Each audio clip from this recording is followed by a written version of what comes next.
नमस्कार। भारत मौसम विज्ञान विभाग की दैनिक मौसम परिचर्चा में आप सबका हार्दिक स्वागत है। कल एक सक्रिय पश्चिमी विक्षोभ, जैसा कि हमने देखा, जो 55 से 58 डिग्री लॉन्गिट्यूड अर्थात देशांतर के समानांतर अवस्थित था, उस पश्चिमी विक्षोभ के प्रभाव में scatter to fairly widespread light to moderate rainfall, हल्की से मध्यम वर्षा कुछ से लेकर के कई स्थानों पर उत्तर पश्चिमी भारत पर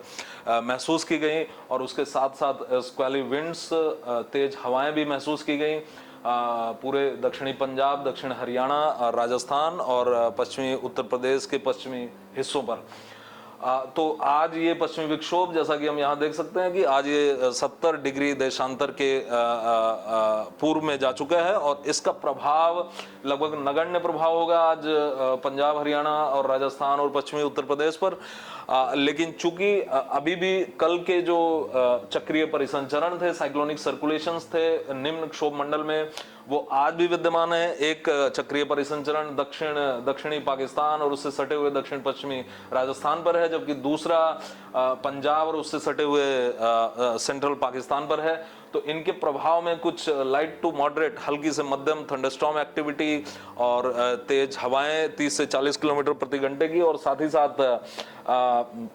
इस पूरे क्षेत्र पर हल्की वर्षा, मध्यम वर्षा नहीं कहेंगे, हल्की वर्षा या बूंदाबांदी आज भी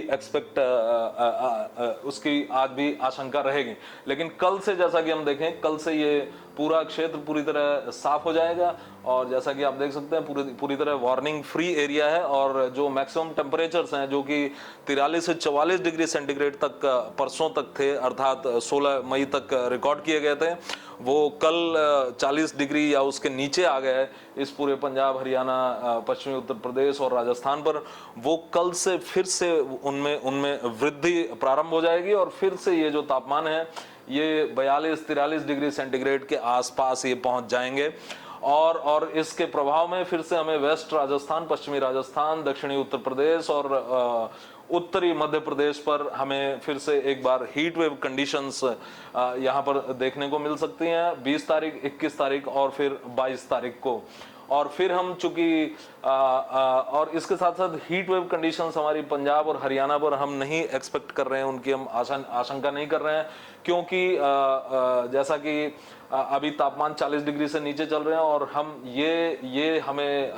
इस बात की उम्मीद नहीं है कि ये तापमान 45 डिग्री तक पहुंच जाएंगे, क्योंकि हम जैसा जानते हैं कि हीट वेव कंडीशंस अर्थात ऊष्म लहर की अवस्था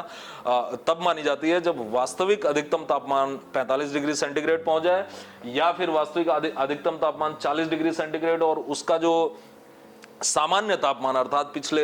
30 वर्षों का जो तापमान है उसका जो औसत है उससे वो 4.5 डिग्री सेंटीग्रेड अधिक हो जाए। तो ये दोनों तरह की स्थितियां हम नहीं इनकी आशा कर रहे हैं और इसलिए हीट वेव कंडीशंस यहाँ पर नहीं आएंगी। लेकिन तापमान एक बार फिर से बढ़कर कल से फिर से 43 डिग्री के आसपास पंजाब और हरियाणा पर भी पहुंच जाएंगे और बाकी हिस्सों पर जहां पर हमने अभी चर्चा की हीट वेव कंडीशंस फिर से आ जाएंगी। और 22 तारीख से फिर से हम एक पश्चिमी विक्षोभ देखेंगे जो कि खास करके पश्चिमी हिमालय क्षेत्र, जम्मू कश्मीर, लद्दाख, गिलगित बाल्टिस्तान, मुजफ्फराबाद, हिमाचल प्रदेश और उत्तराखंड को प्रभावित करेगा, जिसके प्रभाव में आइसोलेटेड छिटपुट स्थानों पर हल्की वर्षा की उम्मीद रहेगी और साथ ही साथ कुछ बूंदाबांदी उत्तरी पंजाब और उत्तरी हरियाणा और साथ ही साथ पश्चिमी राजस्थान के भी छिटपुट स्थानों पर बूंदाबांदी देखी जा सकती है।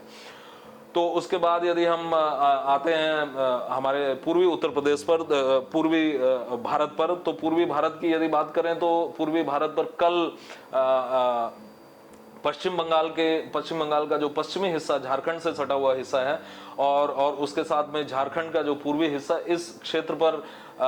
यहाँ पर यदि हम बात करें इस पूरे क्षेत्र पर जो है हीट वेव कंडीशंस अर्थात ऊष्म लहरी की अवस्थाएं दर्ज की गई थी और साथ ही साथ तटीय आंध्र प्रदेश में यहाँ पर ऊष्म लहरी की स्थितियां दर्ज की गई थी कल। वो स्थितियां आज चूंकि यहाँ पर कल जो हमारी थंडरस्टॉर्म एक्टिविटी हो गई, हल्की से मध्यम वर्षा हो गई, उसके प्रभाव में पश्चिमी हवाओं के प्रभाव में ये हीट वेव कंडीशंस जो पश्चिम बंगाल और झारखंड पर दर्ज की गई थी, वो एडवेक्शन की वजह से, संवहन की वजह से ये जो हीट वेव कंडीशंस है ये आज से खत्म हो जाएंगे और साथ ही साथ तटीय आंध्र प्रदेश पर भी तापमानों में थोड़ी सी गिरावट दर्ज की जाएगी और यहाँ पर भी जो हीट वेव कंडीशन है वो खत्म हो जाएंगी। लेकिन तापमानों में कोई सार्थक कमी दर्ज नहीं होगी। तापमान 40 डिग्री के ऊपर बने ही रहेंगे इन क्षेत्रों में और तटीय आंध्र प्रदेश पर 37 डिग्री के ऊपर बने रहेंगे। अब यदि हम पूर्वोत्तर भारत की बात करें तो पूर्वोत्तर भारत पर अगले असम और मेघालय पर अगले 5 दिनों तक भारी वर्षा छिटपुट स्थानों पर उसकी संभावना रहेगी और साथ ही साथ नागालैंड, मणिपुर, मिजोरम, त्रिपुरा और उसके साथ अरुणाचल प्रदेश पर अगले नागालैंड, मणिपुर, मिजोरम और त्रिपुरा पर अगले 2 दिन तक भारी वर्षा छिटपुट स्थानों पर बनी रहेगी। और यदि हम इस पूरे क्षेत्र की बात करें तो widespread light to moderate rainfall अगले 5 दिनों तक यहाँ पर होती रहेगी, क्योंकि बंगाल की खाड़ी से दक्षिण पश्चिमी हवाएं इस पूरे पूर्वोत्तर भारत को प्रभावित कर रही हैं। अब यदि हम दक्षिणी भारत की बात करें तो दक्षिण भारत पर कोई सार्थक सिग्निफिकेंट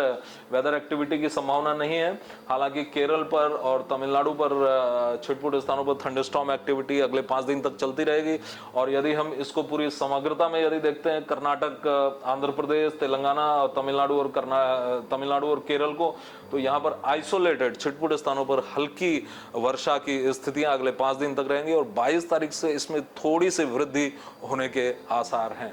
तो आज के लिए बस इतना ही। अगले 5 दिनों की मौसम परिचर्चा के साथ हम कल फिर मिलेंगे। तब तक के लिए धन्यवाद।